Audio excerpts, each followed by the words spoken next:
지나간 것처럼 우리가 나라를 위해서 기도해야 될 때에 와 있는 줄 믿습니다. 이 나라의 위기는 정치적인 위기, 경제적인 위기, 윤리적인 위기, 그런 위기보다도 바로 교회의 영적인 신앙의 위기가 진짜 위기인 것입니다. 우리가 주님 앞에, 주님, 이 나라의 교회가 영적인 주님 은혜를 회복하게 하시고, 특별히 순전한 복음을 회복하게 하시고, 또 믿음의 삶을 회복하게 해 주시옵소서. 나의 백성이 돌이키고 회개할 때 주님이 그 땅과 죄를 사하겠다고 말씀하셨습니다. 이 시간 우리 자신을 주님 앞에 올려드리면서, 주님, 이 나라를 회복하시고 교회를 회복하시옵소서. 우리 자신을 회복하시옵소서. 기도하십시다. 아버지 하나님, 우리가 기도할 때에 나라가 회복될 것입니다. 교회가 기도하지 않을 때 나라는 주님 더 어두운 가운데 있게 될 것입니다. 아버지 하나님, 이 시간 우리의 마음을 들여서 주님 앞에 나아가기를 원합니다. 기도의 자리에 우리가 있기를 원합니다. 예배의 자리에 있기를 원합니다. 기도의 자리를 빼앗기지 않기를 원하고, 예배의 자리를 빼앗기지 않기를 원합니다.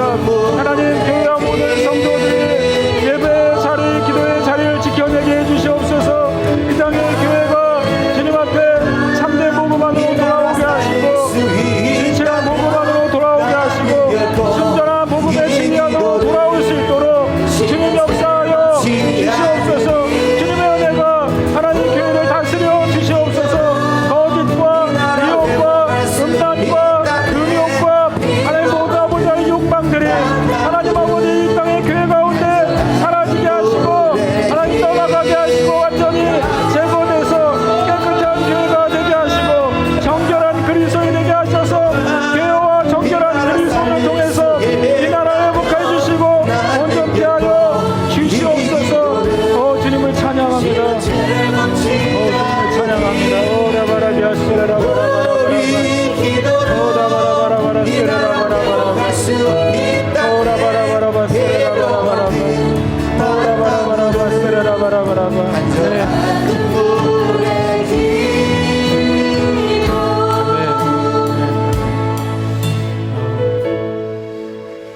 주님을 찬양합니다.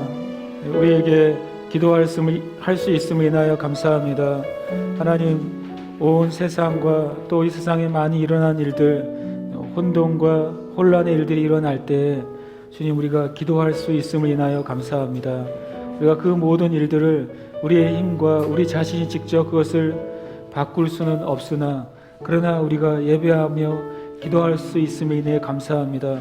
주님께서 우리의 기도들을 사용하시겠다고 말씀하셨고, 기도할 때에 하나님의 일들을 풀어놓겠다고 말씀해 주셔서 감사합니다. 그러나 우리가 기도하지 않을 때, 그러나 우리가 기도를 쉬는 죄 가운데 머물러 있을 때, 기도보다도 세속의 일에, 기도보다도 육신의 즐거움에, 기도보다도 그 어떤 것에 우리의 생각과 마음을 다 주님 내어주고 있을 때 주님, 세상에 변화는 없을 것입니다. 그러나 교회가 기도하기를 포기하지 않을 때, 이 땅의 그리스도인들이 주님 앞에 기도의 무릎을 다시 일으켜 세울 때 주님, 소망이 있을 것입니다. 각자의 처소에서 기도의 무릎을 세우게 해 주시옵소서. 침상에서, 식탁에서, 주님, 길거리에서, 도서관에서, 주방에서, 또 일터에서, 어디서든지 주님, 기도의 무릎을 세우게 해주시고 하나님을 찾게 하여 주시옵소서. 정말 성경의 말씀처럼 온 세상에 난리와 난리의 소문들이 가득합니다. 주님, 이전에는 그 많은 난리와 난리들이 있음에도 불구하고 알지 못하던 때를 지나왔으나, 그러나 지금은 그 난리와 난리의 사실과 소문들을 즉시 알 수 있게 되는 시대에 왔습니다. 주님이 왜 이렇게 온 지구 반대편의 일들을 우리가 즉시 알도록 하셨겠습니까? 주님의 날이 가까웠음을 더 깨달으라고, 더 직접적으로 피부로 와 닿을 수 있도록 우리에게 주시는 사인과 주님 경고들이 아니겠습니까? 주님, 우리가 깨어 기도하게 하시되 두려움으로 기도하지 않게 하시고, 평강과 또 담대함과 은혜 안에서 기도의 자리에 갈 수 있도록 축복하여 주시옵소서. 이 시간도 오늘 주일 예배드리는 특권, 예배드리는 은혜 허락해 주셔서 감사합니다. 많은 지역에, 많은 교회에, 많은 선교지에 함께 예배할 수 없는 나라, 예배할 수 없는 도시, 예배할 수 없는 교회들이 너무나도 많은 것을 압니다. 그러기에 주님 함께 모여서 예배할 수 있을 때 전심으로 예배하게 하시옵소서. 그리고 우리가 예배의 자리를 포기하지 않고 빼앗기지 않도록 주여 은혜를 더하여 주시옵소서. 오늘 예배 가운데 이 시간 말씀해 주시고 우리에게 들을 길을 허락하셔서 깨닫는 마음, 순종하는 삶이 되게 하여 주옵소서. 살아계신 예수님의 이름으로 기도합니다. 아멘. 할렐루야. 아멘. 지난주에 원래 하기로 했던 그 말씀을 오늘 좀 나눠야 될 것 같습니다. 오늘 말씀은 지난주에 이런 질문이 있었습니다. 십자가의 능력과 예수 그리스도의 왕되심에 대하여, 또 현재 그리고 나중에 재림 때의 예수 그리스도의 왕되심에 대하여, 이건 이제 써 놓으신 것을 제가 좀 정리한 건데요. 이렇게 원래 문장은 이렇게 돼 있어요. 십자가의 능력과 예수 그리스도의 왕되심에 대해 더 알고 싶습니다. 예수 그리스도께서 지금도 장차 오실 그 재림 때의 왕이심에 대해서 더 깊이 자세히 내 심령에 새겨지도록 알길 원합니다. 뒤에 말이 엄청 부담되는 주제였어요. 하여튼 이 말씀을 가지고 우리가 함께 은혜를 나누는 그런 시간이 될 것 같습니다.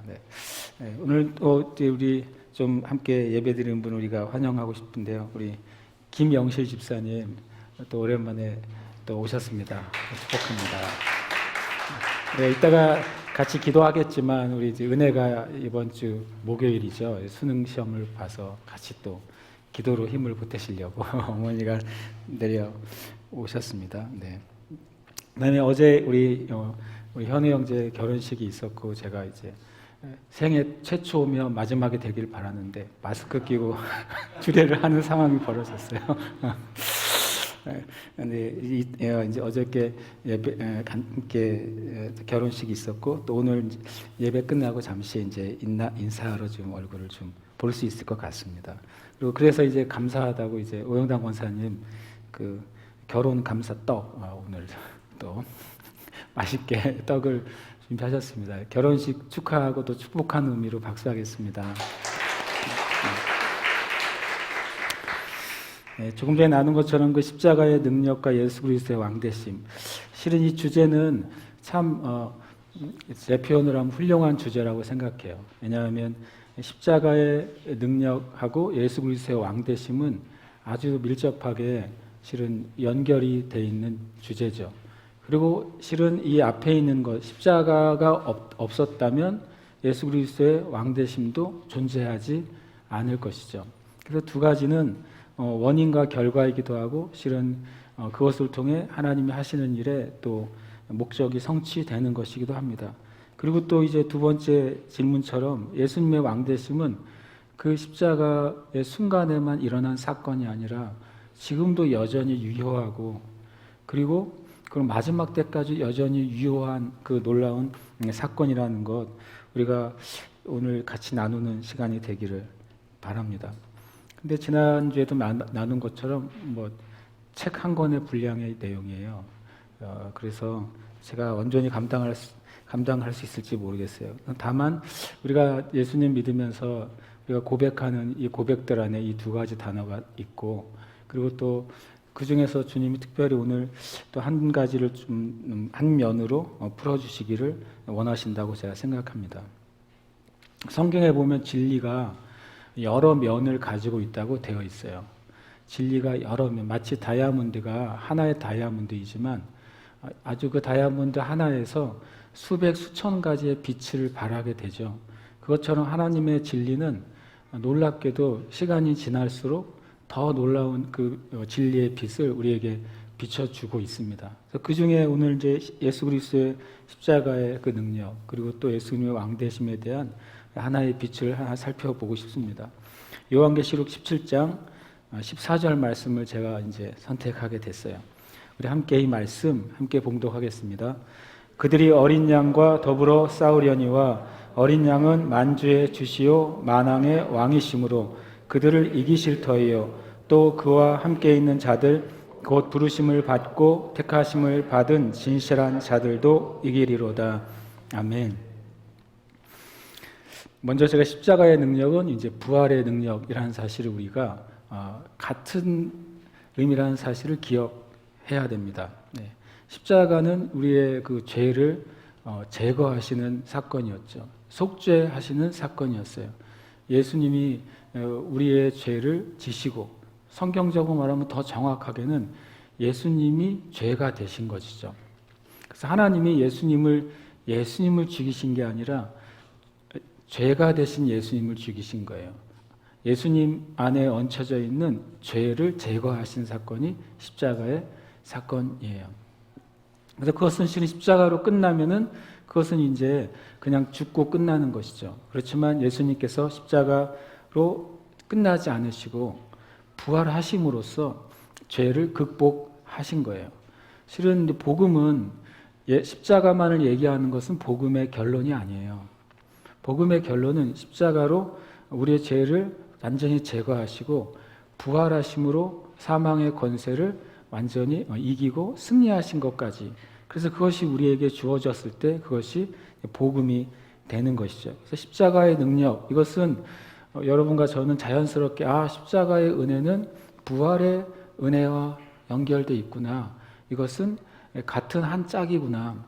마치 그 젓가락이 한 쌍일 때만 기능을 하는 것처럼 복음의 진리는 바로 십자가의 능력, 십자가의 은혜, 부활의 능력이 합쳐질 때에만 우리에게 참된 구원의 진리가 있는 것입니다. 그럼 십자가의 능력, 그 부활의 능력은 제가 두 가지로 살펴보고 싶어요. 하나는 죄의 종에서 의의 종이 되게 하는 것이 십자가와 부활의 능력이에요.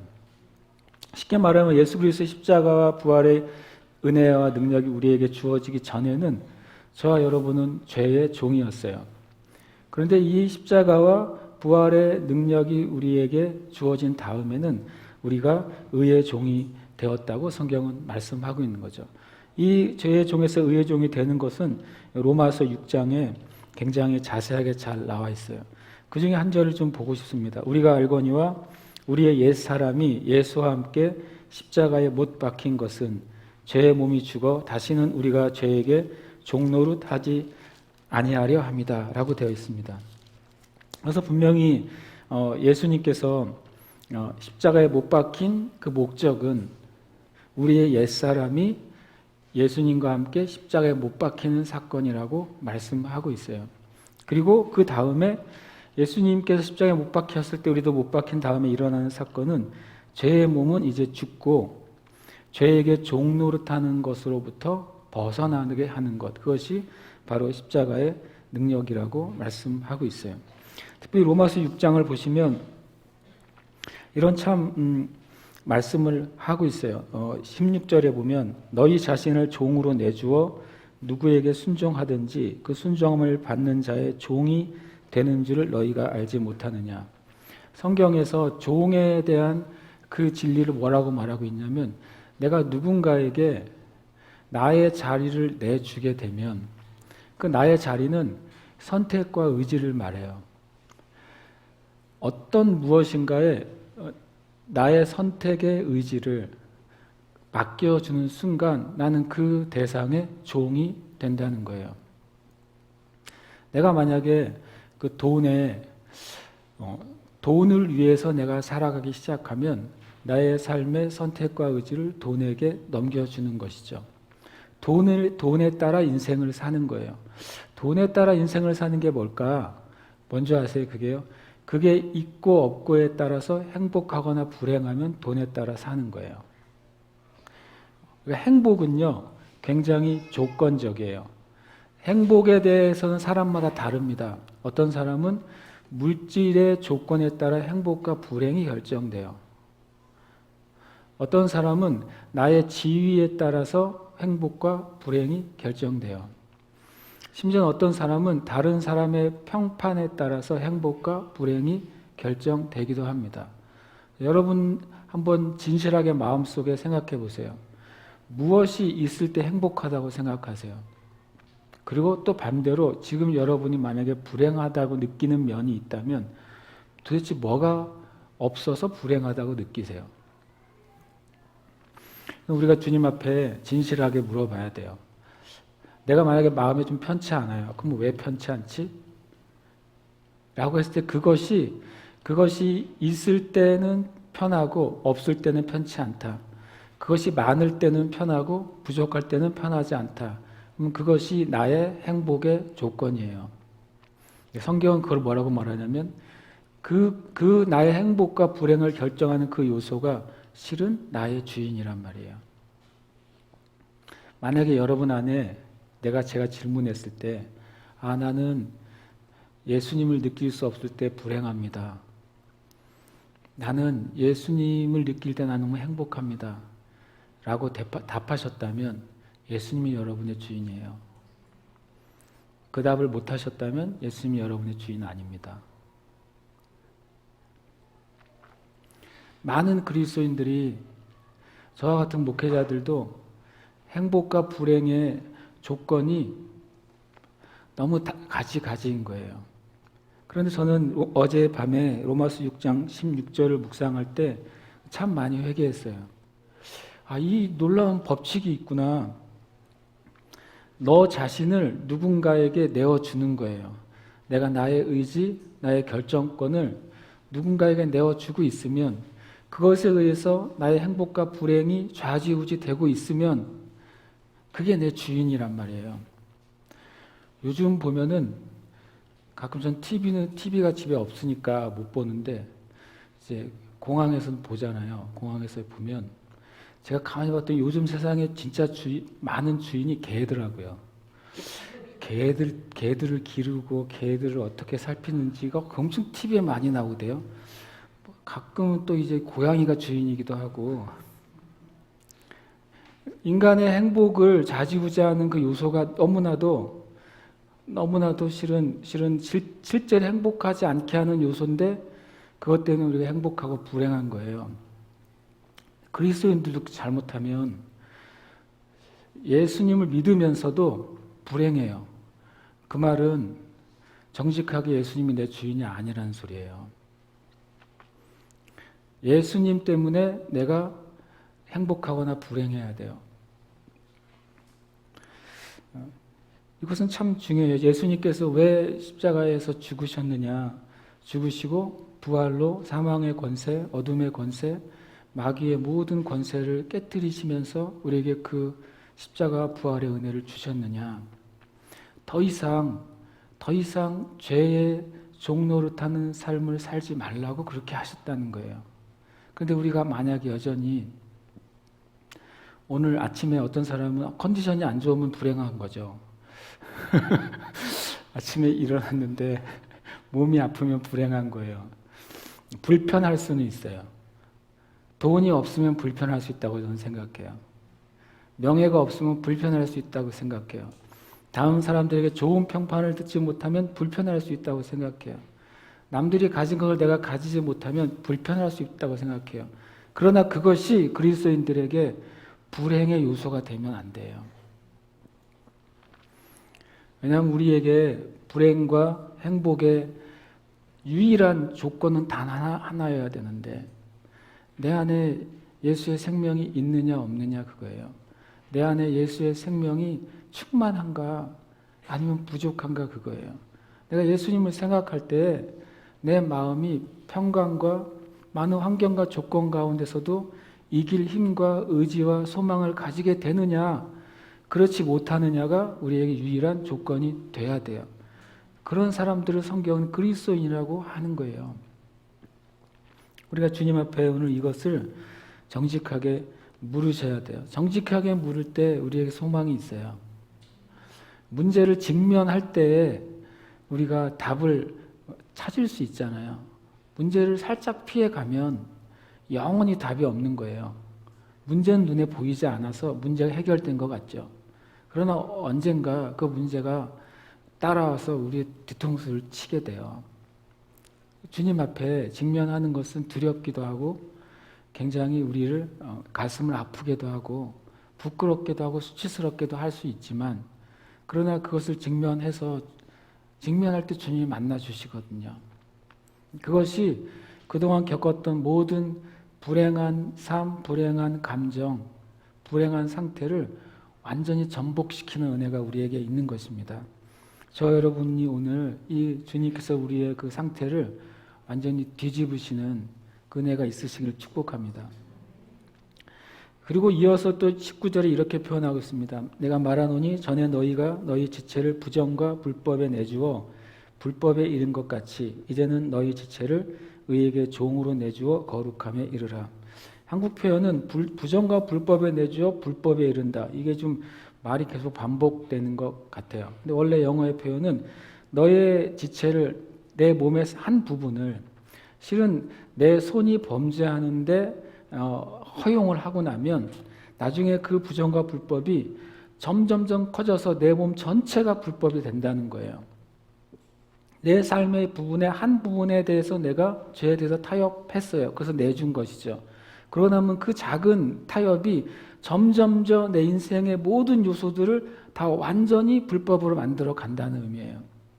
하나를 내주면 그것이 다른 것까지도 내주게 될 것이다 라고 말하고 있어요. 그런데 이제는 우리가 의에게 종으로 내주면, 의는 하나님의 뜻이에요. 하나님의 뜻이 내 주인이 되는 거예요. 하나님의 뜻에 내가 끌려다니는 거예요. 그렇게 되면 점점 더 어떻게 돼요? 거룩함으로 간다는 거죠. 우리가 중간에 있어요. 우리가 지금 이 한쪽 끝에는 놀라운 거룩함의 그 빛의 영광의 은혜가 있고, 한쪽에는 죄에 끌려다니는 비참한 영혼의 상태가 있단 말이죠. 근데 그 시작이 나의 삶의 한 부분을 어디에다가 맡겨주느냐에 따라서 그 시작이 그 끝까지 이르게 될 거란 말이에요. 오늘도 우리가 내일도 그렇게 살아가는 거예요.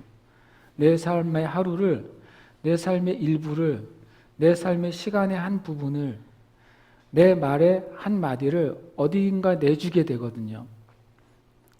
하나님의 그 하나님의 뜻에 합당한 말에 내줄 수도 있고, 내 감정과 내 상황과 내 상태에 맞춰서 말을 내줄 수도 있어요.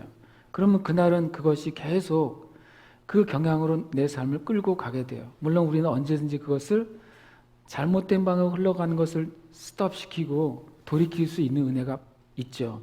그러나 첫걸음이 너무나도 중요한 거예요. 예수님이 우리를 위해 죽으시고 부활하신 그 이유는 우리가 더 이상 죄의 종이 아니라 의의 종, 하나님의 뜻이 내 생각과 의지와 결정의 주인이 되는 삶, 그 삶이 되게 하시려고 우리에게 십자가와 부활의 능력을 주신 거예요. 왜냐하면 하나님의 뜻은 항상 우리를 향해서 선하시거든요. 하나님의 뜻은 항상 우리를 향해서 합당하시거든요. 하나님의 뜻은 항상 우리를 향해서 완벽하시거든요. 이것은 종이 되는 삶이 아니라 오히려 승리하는 삶이고 왕이 되는 삶이에요. 저와 여러분이 내가 정말로 무엇에 내 삶의 행복과 불행을 조건을 허락하느냐, 여러분이 허락할 수 있어요. 여러분이 그것을 허락하는 것이 여러분에게 주인이 되고 여러분을 그 주인의 자리로 끌고 갈 거예요. 두 번째는 이제 십자가와 부활의 능력은 저주에서 속량되고 약속을 받게 해주는 것이 십자가와 부활의 능력이에요. 이것은 갈라디아서 3장 13절 이후에 아주 말씀이 잘 정리가 되어 있어요. 그 중에 하나 말씀을 보면 13절 말씀입니다. 13절 말씀을 같이 한번 읽어볼까요? 시작. 그리스도께서 우리를 위하여 저주를 받은 바 되사 율법의 저주에서 우리를 속량하셨으니. 아멘. 저주가 있느냐? 저주가 있죠. 저주가 없는데 예수님이 저주를 위해 죽으셨으면 주님은 없는 것을 위해 죽으신 분이 되잖아요. 저주는 율법의 저주예요. 율법은 좋은 게 아닌가요? 율법은 좋은 것이죠. 율법도 되게 조건적입니다. 율법 안에 있을 때 하나님의 한량없는 축복이 부어지게 했다고 말씀하셨어요. 근데 율법 밖으로 나가면 축복 밖으로 나가기 때문에 축복 밖은 저주가 되는 거예요. 실은 이스라엘 백성들이 원래 하나님의 놀라운 그 보호하신 가운데 그 광야로 출애굽을 했단 말이죠. 출애굽해서 그 광야 가운데 하나님의 보호가 있었어요. 그 보호의 상징이 바로 하나님의 그 은혜의 영광의 구름이었죠. 낮에는 그 땡볕 가운데서 상하지 않도록 그 전체 회중을 구름이 덮어줬어요. 그 장엄한 광경을 한번 생각해 보시면 얼마나 놀랍겠어요. 이스라엘 백성들이 갈 때 이 구름의 위치는 계속 변해야만 되는 거예요. 이 지구상에서 태양은 동쪽에서 떠서 서쪽으로 질 거 아니에요. 그럼 이스라엘 사람들의 방향의 길에 따라서 그 구름도 위치를 옮겨가야 이스라엘 백성들의 계속 지속적인 그 그늘을 제공하는 거죠. 하나님이 움직이시는 거예요. 이스라엘 백성들의 길을 인도하실 뿐만 아니라 그 길을 따라서 주님의 영광이 계속 자리를 옮기면서 계속 덮어주시는 거죠. 그 어린 아이가 자고 있을 때 이제 부모님들이 햇볕을 가리려고 할 때 해가 움직이면 가린 것을 또 움직여야 되잖아요. 하나님 아버지께서 그렇게 하셨단 말이죠. 그런데 그들이 주님께 범죄했을 때 무슨 일이 벌어졌냐면 그동안에는 한 번도 나타나지 않았던 불뱀들이 나타나서 이스라엘 백성을 물고 죽기 시작해요. 그게 무슨 말이냐면 주님이 불뱀을 만드신 게 아니에요. 그런 식으로 생각하면 하나님이 병주고 약주고 하시는 분이 되거든요. 불뱀은 거기 광야에 쫙 깔려 있었죠. 그런데 주님의 보호가 있을 때에는 불뱀이 주님의 보호 안으로 뚫고 들어올 수가 없는 거예요. 근데 그들이 주님의 법을 떠났을 때, 이스라엘 백성이 주님을 원망하고 죄를 범했을 때 주님의 보호막이 사라졌어요. 주님이 불금을 가져다가 문 게 아니라 이 세상은 죄로 말미암아서 온 세상에 죄와 어둠과 그리고 또 악한 것들이 가득하단 말이에요. 예수 믿는 사람들 안에는 주님의 보호가 있는 것이죠. 주님을 떠날 때 온 천지에 가득한 악들이 몰려오는 거예요. 그래서 그 주님의 보호막이 떠났을 때 그들이 불뱀에 물리기 시작합니다. 그들이 저주 가운데 들어간 것이죠. 그때 그들이 주님께 살려달라고 애원하죠. 중보자인 모세가 주님께 기도합니다. 그때 놋뱀을 만들어서 장대에 달아 세우라고 말하는 것입니다. 그래서 그 장대에 달린 놋뱀, 뱀은 저주잖아요. 저주를 장대에 단 거예요.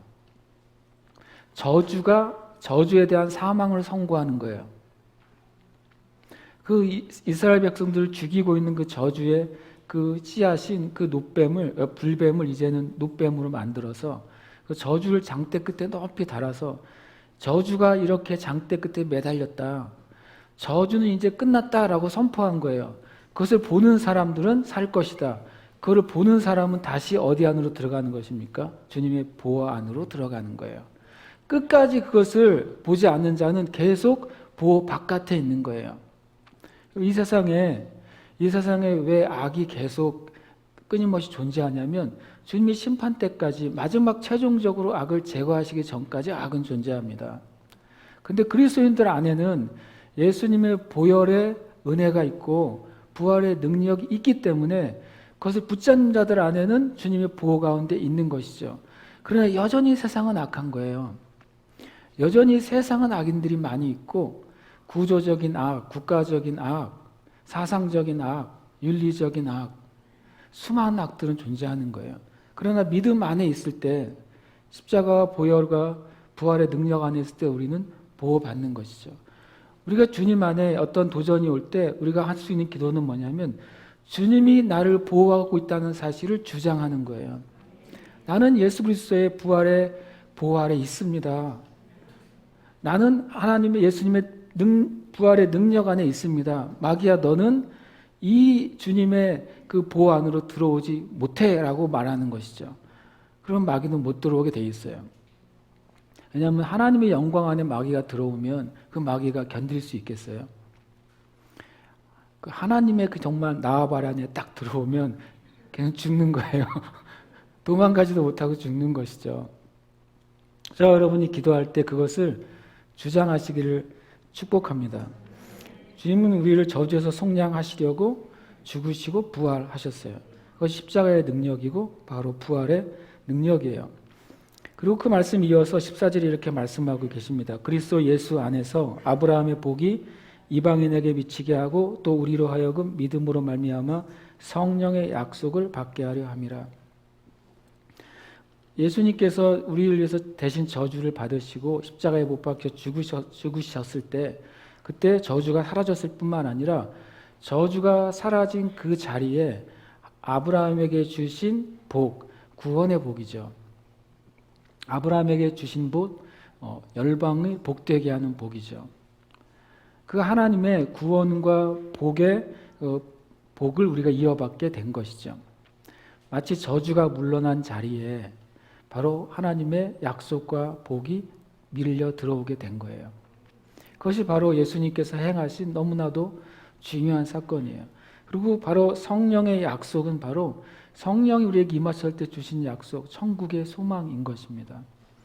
우리가 예수 그리스도의 십자가를 믿고 예수님이 부활하신 것을 내가 고백할 때 우리 안에는 저주가 밀려가고 거기에 구원과 하나님의 약속이 채워지게 돼요. 그럼 우리 안에는 성령 안에서 주시는 소망은 이 땅에서 저주로부터 벗어난 삶이 다가 아니라 영원한 하나님 나라에 갈 것에 대한 소망이 우리의 생각과 마음을 다스리게 되는 것입니다.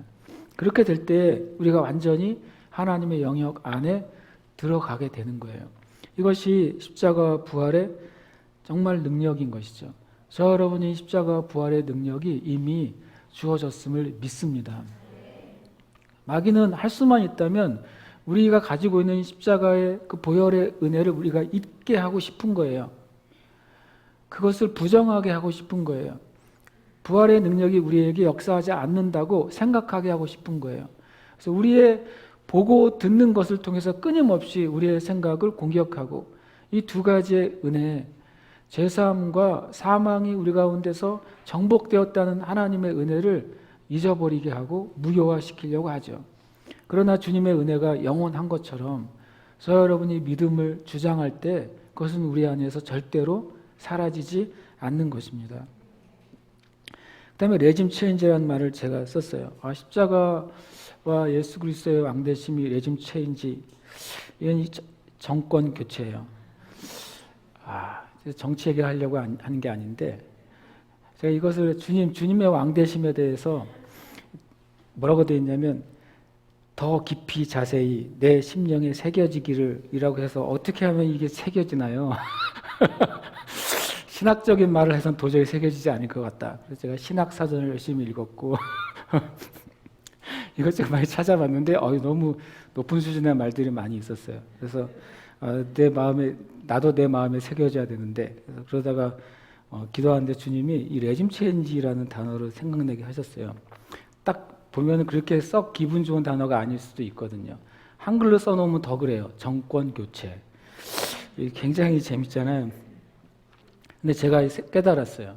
주님이 십자가로 자신의 몸을 내어주시고 부활하실 때 레짐 체인지가 일어났다는 거예요. 한 국가나 민족 정도가 아니라 온 지구상에 레짐 체인지가 일어났다고 주님 말씀하셨어요. 정권 교체가 일어난 거죠. 마음에 새겨지시길 축복해요. 이 레짐 체인지가 비슷한 단어가 두 개가 있더라고요. 쿠데타라는 단어가 있고 혁명이라는 단어가 있어요. 먼저 레짐 체인지를 제가 이제 있는 사전적인 의미를 좀 설명을 드리고 싶어요. 이 레짐 체인지는요, 기존의 정치 체제를 구축하고 있는 이념이나 가치, 이게 중요해요. 이념이나 가치나 그것에 기초하고 있는 지배층이 완전히 바뀌어지는 거예요. 이념이나 가치가 바뀌어지는 게 레짐 체인지예요. 실은 작년부터 미국 정부가 북한에 대해서 레짐 체인지라는 단어를 사용했어요. 그러니까 실은 김정은이 있든 없든 살아있든 죽든 중요한 건 레짐 체인지가 일어나야 돼요. 이념이나 가치가 바뀌어야 돼요. 북한을 다스리고 있는 이념, 북한을 다스리고 있는 가치, 그게 바뀌어야 북한이 레짐 체인지 되는 것이죠. 제일 싫어하는 말이에요, 북한이. 근데 반면 쿠데타는 지배 계급의 일부 세력이 같은 지배 계급인데 마음에 안 들어요. 그래서 무력이나 비합법적인 수단으로 정권을 탈취하는 정치 활동을 쿠데타라고 그래요. 그래서 어떤 정권이 바뀐 것을 어떻게 지칭하느냐에 따라서 굉장히 의미 부여는 달라지는 것이죠. 그리고 혁명이라는 단어가 있어요. 혁명은 더 중요한데요. 이전의 사회 체제를 폐기하고 다른 사회 체제를 세워서 사회 생활의 근본적인 전환을 가져오는 게 혁명이에요. 근데 이 혁명은 계급 사회의 발전에서 필연적으로 일어나는 것이라고 말하고 있어요. 냄새가 좀 나죠? 혁명은 바로 마르크스가 주장한 사회주의의 개념이에요. 굉장히 안타깝게도 우리나라는 지금의 정부는 촛불혁명의 산물이라고 스스로 말하고 있어요. 혁명이란 단어를 지금의 우리나라의 정부는 쓰고 있는 거예요. 그분들이 이 뜻을 알기 때문에 쓰고 있는 거예요. 혁명은 피지배 계급이 지배 계급을 전복하고 지배 계급이 되는 것을 혁명이라고 말을 해요. 그럼 우리나라는 혁명이 일어난 거예요. 지금의 정부의 주장에 의하면. 그래서 제가 2년 전부터 우리 대한민국은 체제가 바뀌었다고 나는 생각하고 기도한다고 말씀을 드렸어요. 뭐 역사와 민족 가운데 체제는 계속 뒤집어지고 엎어지면서 바뀌는 거죠. 그러나 주님의 십자가의 은혜와 부활의 능력은 바뀌지 않아요. 레짐 체인지, 다시 말하면 레짐 체인지는 뭐가 바뀌는 거라고요? 그 사회를 구성하고 있는 이념이나 가치의 전반적인 것이 완전히 바뀌어지는 것. 그것이 레짐 체인지예요. 예수님이 하신 일이요, 바로 레짐 체인지예요. 그동안엔 어떤 존재가 모든 것을 다스리고 있었어요. 어떤 생각과 사상들이 사람들을 다스리고 있었어요. 그러나 예수 그리스도께서 십자가에 죽으시고 부활하신 이후에는 세상을 다스리는 이념과 권세가 바뀌어진 거예요.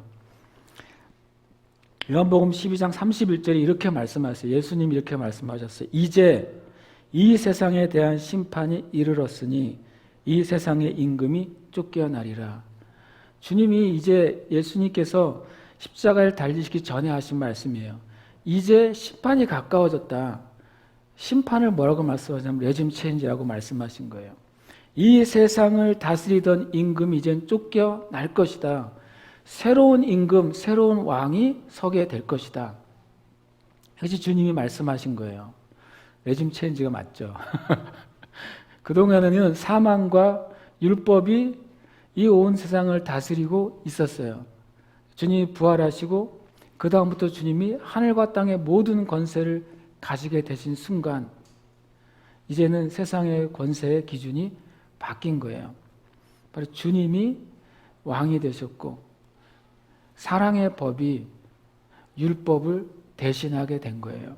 그것이 놀라운 역사가 우리의 삶 가운데 일어난 거죠. 저와 여러분이 예수님을 믿었다면 저와 여러분의 영혼 안에도 레짐 체인지가 일어나야 돼요. 여러분과 제가 어떤 기준으로 인생을 살아가고 가십니까? 어떤 사고방식이, 어떤 가치가 여러분을 다스리고 있으십니까? 그러나 우리가 예수님을 믿게 되면 나를 다스리고 있는 가치나 사고, 중요한 것, 중요하지 않은 것, 그것이 뒤집어질 거라고 주님 말씀하시는 거예요. 왜냐하면 주님이 그것 때문에 죽으시고 부활하셨기 때문에 그래요. 이 세상의 임금은 쫓겨났어요. 주님은 쫓겨나리라라고 일종의 미리 말씀하셨고 그 다음에 주님이 성경은 그 예수님이 하신 일에 대한 그 평가를 빌립보서 2장 8절에서 11절에 내리고 있어요. 사람의 모양으로 나타나사 자기를 낮추시고 죽기까지 복종하셨으니 곧 십자가에 죽으심이라. 주님의 복종은, 하나님에 대한 복종은 십자가에서 죽으시는 것이었어요. 그럼 죽은 다음에 어떤 일이 일어나느냐? 예수님이 그렇게 죽으셨기 때문에, 십자가에서 자신을 완전히 포기하고 죽으셨기 때문에 하나님이 그를 지극히 높여 모든 이름 위에 뛰어난 이름을 주사. 그래서 모든 이름이 뭘까요? 모든 이름이 이런 거예요. 파라오, 황제, 짜르, 수령, 이게 모든 이름이에요. 대통령, 총리, 이런 것이 모든 이름에 속해요. 이 모든 이름에 뛰어난 이름, 모든 세상의 주권자들이나 강한 자들이나 능한 자들이나 세상을 다스렸던 그 누구보다 더 탁월한 이름이 예수님에게 주어졌다. 그것이 예수님이 왕이신 증거예요. 하늘에 있는 자들과 땅에 있는 자들과 땅 아래에 있는 자들로 모든 무릎을 예수의 이름에 꿇게 하시고, 하늘에 있는 자들은 누구입니까? 천사나 천사장들이나 또는 하늘에 있는 악한 영들이나 그들이 가지고 있는 모든 이름, 이름 안에 있는 권력, 이름 안에 있는 지위, 그것보다 훨씬 높은 지위와 이름과 권력을 예수님이 가지셨다는 거예요. 땅에 있는 자들은 아까 말한 것처럼 이 땅에 있는 왕된 자들이에요. 때로는 나라를 다스리기도 하고, 때로는 대륙을 다스리기도 하고, 때로는 세상을 다스리기도 했던 사람들, 그 사람들보다 더 뛰어난 이름이 예수님의 왕이신 이름이라고 말하고 있어요. 땅 아래에 있는 자들, 이미 옛날에 유명했던 사람들, 정말 레전드라고 불리는 사람들, 전설이 된 사람들, 그 사람들로 훨씬 더 높은 이름을 가진 분이 예수님이신 것이죠. 그분이 정말 왕 중에 왕이요, 주 중에 주이신 거예요. 그 모든 무릎이 예수님의 이름 앞에 가면 힘을 잃어버리는 거예요. 그 모든 권세가 예수님의 앞에 가면 무릎을 꿇게 되는 거예요. 저와 여러분의 이름이 그리스도인이에요. 그리스도인이 예수님과 함께 있을 때 동일하게 하늘에 있는 자들, 땅에 있는 자들, 땅 아래에 있는 자들의 권세가 주님과 함께한 그리스도인들 앞에 무릎을 꿇는 것이 하나님 나라의 법칙인 거예요. 저와 여러분이 그렇게 사시기를 축복합니다. 예수 그리스도의 왕되심의 의미가 무엇인가? 첫 번째로는 십자가로 승리하신 거예요. 십자가로 승리하신 것이 예수님이 왕되셨다는 의미예요. 십자가로 승리했다는 것은 골로새 2장 15절에 잘 말씀하고 있어요. 통치자들과 권세들을 무력화하여 드러내어 구경거리로 삼으시고 십자가로 그들을 이기셨느니라. 십자가로 이기신 거죠. 십자가는 저주를 받는 것이었어요. 십자가는 실패하는 것이었어요. 십자가는 다른 사람들에게 모욕거리가 되는 것이었어요. 십자가는 완전한 고통과 완전한 죽음을 의미하는 것이었어요. 통치와 권력은 반대의 의미예요. 힘이 충만하고 그리고 생명력이 넘치는 것의 표현들이에요. 그런데 예수님께서 그 강력한 힘을 가진 사람들, 강력한 힘을 가진 영적 존재들에 대해서 오히려 저주받고 모욕받고 고통받고 완전히 패배하고 죽는 것을 통해서 이기셨다고 말하는 것이죠. 우주의 최고의 역설이죠. 주님이 그렇게 하지 않으면 우리가 그런 상태였거든요. 우리가 저주받고 모욕받고 고통받고 그리고 완전히 실패하고 완전히 죽은 자들, 그 자들의 것을 대신 당하지 않고서는 주님이 우리에게 주시려고 하는 것을 주실 수가 없으셨던 거예요. 주님이 십자가로 그렇게 그것을 다 겪으시고 그분이 거기서 끝나지 않고 부활하셨기 때문에 모든 통치자들과 권세들을 완전히 무장해제시켰다고 본문에 되어 있어요. 무장해제시켰어요. 아무리 큰 거구가 있어도 여러분 손에 총이 있다면 그 거구가 달려드는 것은 재롱에 불과한 거예요. 내 안에 강력한 무기가 있다면 그 상대가 아무리 크든 아무리 많든 내가 제압할 수 있는 것이죠. 저와 여러분 안에 예수 그리스도의 보혈이 있잖아요. 저와 여러분 안에 살아계신 예수님의 이름이 있잖아요. 그것은 모든 어둠의 세력을 무장 해제시키는 능력이 있다는 거예요. 우리가 사용하지 않고 두려워서 뒤에 숨겨두고 가만히 있으면 그 어둠의 세력이 우리를 무장 해제시키려고 하겠죠. 저 여러분이 예수님이 십자가로 승리하셨다는 사실, 그래서 우리가 승리하는 길은요, 우리도 십자가로 가는 거예요. 주님 앞에 나의 힘과 나의 지식과 나의 지혜와 나의 경험을 하나님 앞에 내어드리고 주님의 힘, 주님의 지식, 주님의 지혜, 주님의 뜻을 내가 받기로 결정을 하는 거예요. 겸손하게 십자가의 자리로 나아가는 사람만 이제 주님이 무장 해제시킨 그 능력을 입게 되는 거예요. 이것이 예수님께서 왕이 되신 의미예요. 주님이 죽으심으로 살아나셨고 포기하심으로 얻으셨고 모욕 받으심으로 영광스럽게 되셨어요. 우리도 그 길을 따라가면 주님이 받으신 것을 함께 나누게 되는 거예요. 그런데 우리가 그 길을 거절하면 주님이 받으신 것을 얻을 길은 아주 요원한 것이죠. 만약에 여러분이 그 주님의 그 십자가의 자리에 놓여져 있다면 기뻐하시길 축복해요. 왜냐하면 주님은 그 십자가로 이기셨거든요. 그러면 내가 지금 주님의 이름으로 또 주님 때문에 주님의 뜻에 의해서 모욕당하고 실패당하고 그리고 내가 죽어가고 있다면, 그런데 내가 주님을 믿고 의지하고 있다면 그게 소망인 거예요. 왜냐하면 주님이 그런 방법으로 이기셨거든요. 그러면 주님의 자녀들도 그 방법으로 이기기를 원하시는 거예요. 영광에서 영광으로 가는 것이 아니라 십자가에서 영광으로 가는 거예요. 저와 여러분이 십자가의 상황 가운데 들어갔다면 예수님의 말씀에 의하면 기뻐하고 즐거워하라. 기뻐하고 즐거워하라. 중국에서 일어날 법한 일들이 우리나라에 좀 일어나고 있잖아요. 교회 철거시키고 화염병 투척하고 하는 일이 일어나고 있어요. 교인들도 다 이제 화염병을 들고 그래야 승리하는 것인가. 제가 많이 기도했어요. 주님. 근데 주님이 나는 십자가로 이겼거든. 더 모욕받고 더 고통당하고 완전히 패배한 것처럼 보였을 때 하나님이 승리하게 하셨거든. 그냥 혼자 승리하게 한 게 아니라 승리하게 하시면서 모든 통치자와 권세자들, 악한 모든 세력을 완전히 전멸시키시면서 주님이 부활시키셨단 말이에요. 그래서 이 땅의 교회가 어떻게 싸워야 되는가? 이전에도 있었던 악, 지금도 있는 악, 앞으로도 얼마든지 달려들 악에 대해서 교회는 어떻게 싸워야 됩니까? 십자가로 싸워야죠. 교회가 정말로 기도로 죽기까지 싸워봤을 때가 언제인가? 그리스도인들이 기도로 싸운다고 하는 표현을 쓰는데 기도로 정말 싸우고 있는가? 기도로 주님께 구하긴 하죠. 그러나 기도의 씨름을 해야만 돼요. 주님 앞에 나가서 정말 나의 문제, 이 땅의 교회들의 문제,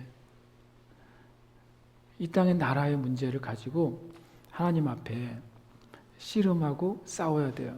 근데 그것이 이기는 길이라고 예수님이 우리에게 보여주신 거예요. 얼마나 감사한지 모르겠어요. 주님이 보여주셨기 때문에 우리도 싸워볼 만한 것이죠. 그리고 이미 주님 안에서 승리한 것이죠. 또 그 이어서 두 번째로는 예수 그리스도의 왕 되심은 십자가로 왕이 되셨다고도 성경은 말씀하고 있어요. 아까 읽었던 말씀의 다음 절에 이렇게 말씀하고 있어요. 8절에 십자가에 죽으셨어요. 완전한 복종의 그 열매가 십자가에 죽으신 거였어요. 언제까지 하나님께 순종해야 돼요? 라고 누가 물으시더라고요. 근데 그때 그 말은 못했어요. 죽으셔야 돼요. 이 말을 해야 되는데 못했어요. 진짜 죽을 것 같아가지고. 그런데 예수님이 보여주신 본은 진짜 죽어야 되는 거더라고요. 죽은 척 해가지고는 안 되는 거라는 걸 알았어요. 십자가의 주님의 완전한 복종은 진짜 죽는 거였어요. 주님 자신의 그 모든 그 권리를 주님 앞에 완전히 내어드리고 생명까지도 내어드렸어요.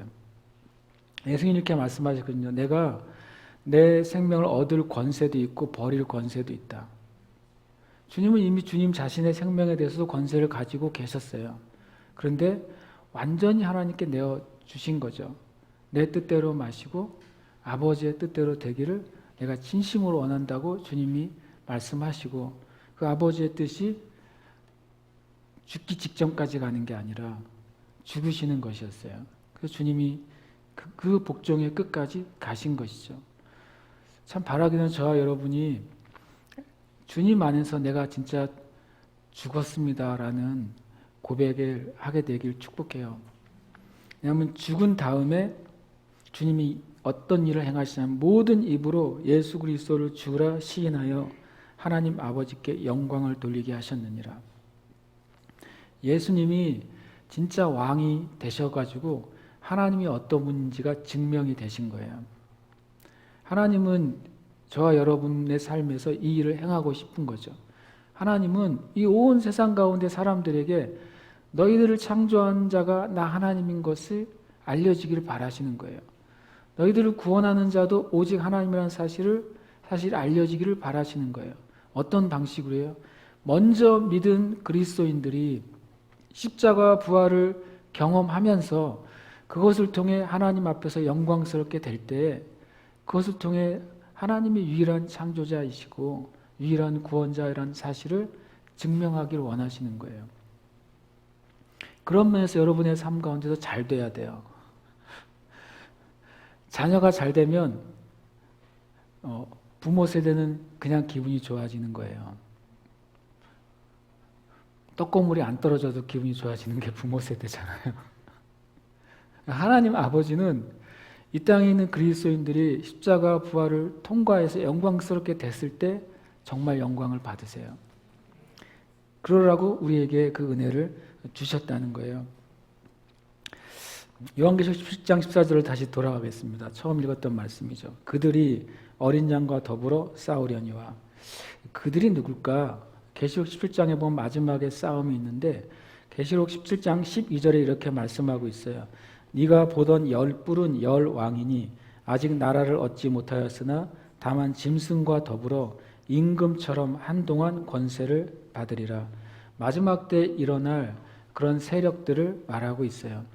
그것이 보이는 정부일 수도 있고 보이는 정치 세력일 수도 있고 또 보이지 않는 어떤 영적인 세력일 수도 있어요. 그것은 당연히 항상 결합되어 있겠죠.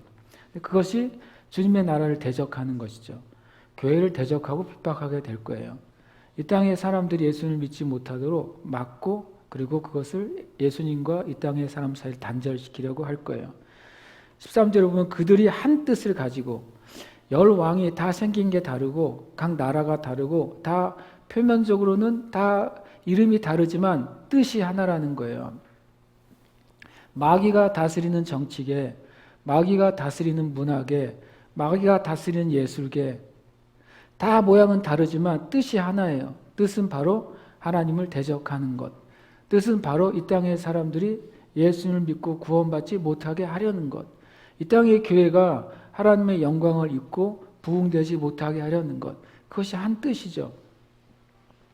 그들이 한 뜻을 가지고 자기의 능력과 권세를 짐승에게 줍니다. 그러면 그 짐승이 그 뿔의 왕들과 마지막 때 일어날 그 세력들과 어린 양과 더불어 싸우게 돼요. 그들이 어린 양과 더불어 싸우려니와. 그들은 왕이죠. 표면적으로 어린 양은 한 분이시죠. 10대 1이 싸움이 되죠. 그냥 숫자적으로 치면 10대 1의 싸움이 되는 거예요. 싸움이 벌어지려니와. 그런데 그 어린 양의 정체가 중요해요. 생긴 건 어린 양인데 생긴 건 순한데 한 대 맞고 보니까 맞으면 죽겠더라 이렇게 되는 거죠. 어린 양이신 예수님, 왜냐하면 힘 없이 십자가에서 죽으셨거든요. 아무 저항도 없이 십자가에서 죽으셨거든요. 그를 돕는 자도 아무도 없었고 십자가에서 죽을 때 그의 편이 된 자도 아무도 없었거든요. 그러니까 이 볼품없고 힘없는 어린 양 하나를 이 열국의 여러 왕들이 완전히 제거하려고 덤벼드는 것이죠.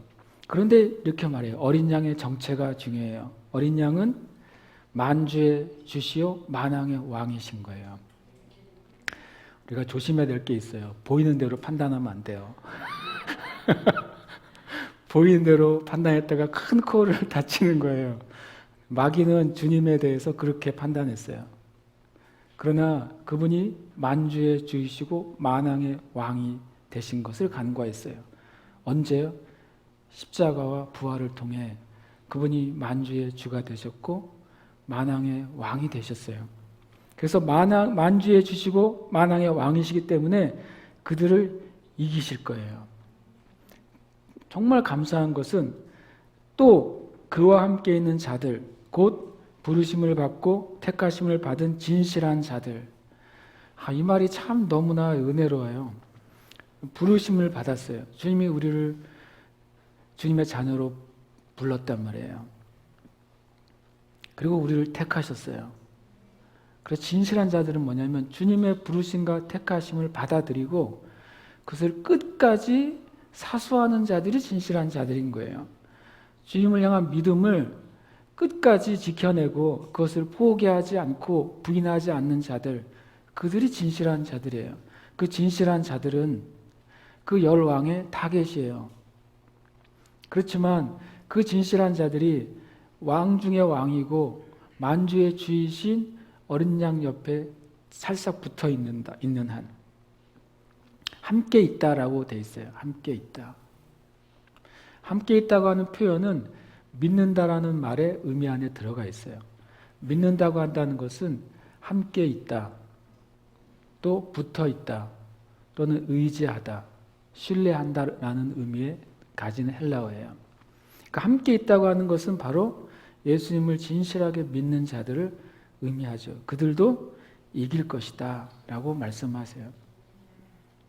예수 그리스도의 십자가의 능력, 또 부활의 능력은 주님이 왕이 되신 거예요. 그리고 그와 함께 있는 믿음을 가진 그들도 주님과 함께 왕이 되는 거예요.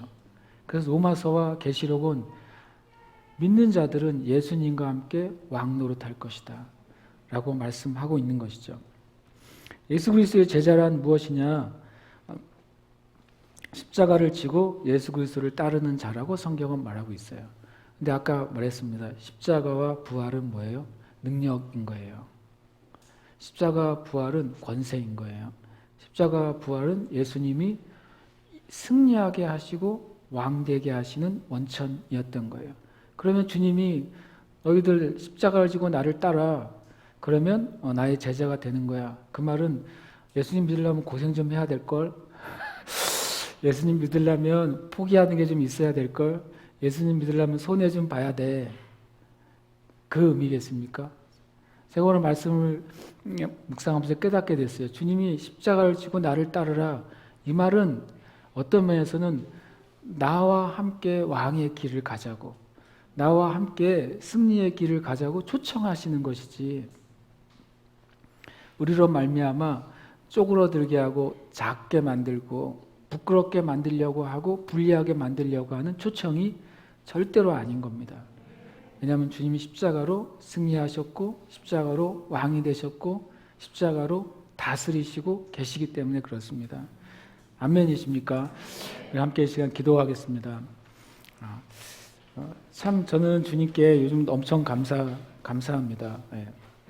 보통 목사님들이 제일 고민하는 게 설교 본문 선택하는 거잖아요. 나는 그런 것에 해방됐어요. 그게 얼마나 감사한지. 야, 난 선택할 필요가 없어. 선택받기만 하면 돼. 그런데 주님이 선택해 주시는 그 주제가 저한테 너무 큰 도전이 되고 너무 은혜가 되고 너무 감사해요. 우리가 이 시간 기도할 때 주님이 십자가 부활로 승리하셨고 왕이 되셨습니다. 주님 십자가 부활로 저를 더 이상 죄의 종으로 살지 않도록 의의 종으로 불러주셨고 더 이상 저주 가운데 살지 않고 복과 천국의 소망으로 불러주셨습니다. 그러니까 주님께 예수 그리스도의 십자가 부활에 대해서 감사 기도를 드리십시오. 주님, 십자가를 져 주셔서 너무 감사합니다. 주님 정말 부활해 주셔서 정말 감사합니다. 주님이 십자가를 지고 부활하신 것이 내가 이렇게 감사한 줄 몰랐습니다. 감사의 기도를 드리시고 주님 저도 그 십자가의 길, 부활의 길, 승리의 길, 다스리는 길로 걸어가겠습니다. 우리 함께 이 시간 기도하겠습니다. 아버지 하나님 감사드리고 주님 찬양합니다. 예수님, 주님 나를 위해 십자가를 지신 것을 인해 감사합니다. 나의 죄를 용서하시고 죄 주신 것을 인하여 감사합니다. 주님께서 나에게 있는 모든 저주를 끊어주신 것을 인해 감사합니다. 하나님 내 삶에서 모든 불리한 것들을 제거하신 것을 인하여 감사합니다. 주님이 승리하시고 왕이 되신 것을 인하여 감사합니다. 주님 부활하셔서 정말 감사합니다. 사망의 권세 이기시고 부활하셨고 지금도 살아서 다스리시며 주님과 함께 있는 자들을 다스리도록 부르시고 계심을 인하여 감사합니다. 주님의 은혜를 찬양합니다. 주님께 영광과 찬양 올려드립니다. 영광과 찬양 올려드립니다. 영광과 찬양 올려드립니다. 주님 이 시간 주의 말씀을 더 부어주시고 각자에게 하나님 주님 필요한 그 말씀과 은혜를 부어주시옵소서. 십자가의 보혈의 은혜가 지금 아버지 예배드 영계자매들 가운데 주님 온전히 드러나게 하시옵소서. 십자가의 보혈의 흔적이 그들의 삶의 곳곳 가운데 뿌려지게 하시고 어둠의 세력이 오지 못하도록 그들이 들어오지 못하도록 막으시며 보호하시는 중앙으로 들어가게 하여 주시옵소서. 찬양합니다. 주님을 찬양합니다. 주님을 찬양합니다. 주님을 찬양합니다. 주님을 찬양합니다. 주님의 가바라바라바라바라바 할렐루야 할렐루야. 주님 감사합니다. 주님을 찬양합니다. 레베라라 셔라바라바라바 오라바라바라라 셔라바라바라바 오라바라바라바라바라바 오라바라바라바라바 오라바라바라바라바 예셔라라바 셔라카바라바라바스 오라바바바야 셔라라바라 셔라코마바스 아멘 아멘. 주님 찬양합니다. 아멘 아멘. 주님의 가바라바라바라바 한 가지 더 기도하십시다. 주님 내 삶의 행복과 불행을 결정한 요소가 무엇입니까? 그 주님 앞에 우리의 마음을 열면 우리가 그걸 보게 될 거예요. 나의 행복과 불행을 결정한 요소가 주님이시면 됩니다. 근데 주님은 우리를 절대로 불행하게 하지 않으시는 분이에요. 나의 행복과 불행을 결정한 요소가 주님이 되시면 우리는 불행 가운데로 어두운 가운데로 우울함이나 실패감이나 슬픔 가운데로 가지 않아도 되는 것입니다. 그러나 다른 것이 나의 행복과 불행을 결정하는 요소라면, 조건이라면 우리는 계속 천국과 지옥을 오르락내리락 해야 돼요. 진실한 천국도 아니지만 주님 앞에 우리가 회개했으면 좋겠어요. 주님, 예수님이 내 행복과 기쁨의 유일하고 온전한 조건이십니다. 그래서 난 주님을 찾기로 다시 한번 결정하고 주님을 붙잡기로 다시 한번 결정합니다. 그래서 주님 앞에 회개하시고 고백하는 기도를 드리십시오. 기도하겠습니다. 하나님 아버지, 얼마나 많이 우리의 삶 가운데 행복하고 불행한 조건들이 가득합니까? 하나님, 돈이 있으면 행복하고 돈이 없으면 불행합니다. 하나님, 사람이 인정 없으면 행복하고 인정이 없으면 불행합니다. 하나님, 어떤 일에 성공하면 행복하고 실패하면 불행합니다. 주여, 우리 인생의 행복과 불행을 다스릴 수 있는 요소가 무엇입니까? 하나님, 오직 예수님만이 나의 행복과 불행의 기준이며 조건이십니다. 주님, 우리를 불행하게 하지 않으십니다. 주님, 우리를 슬프게 하지 않으십니다. 주님, 우리를 지키시며 보호하십니다. 어떤 언제만 사함 가운데서 주 예수님의 은혜를 보호하십니다. 주여, 우리가 믿음 안에 서게 하시옵소서. 우리가 함께 있는 진실한 자들이 되게 하여 주시옵소서. 주님을 따르는 진실한 자들이 되게 하시옵소서. 주님을 따르는 진실한 자들이 될 수 있도록 주여 은혜 내려주시옵소서.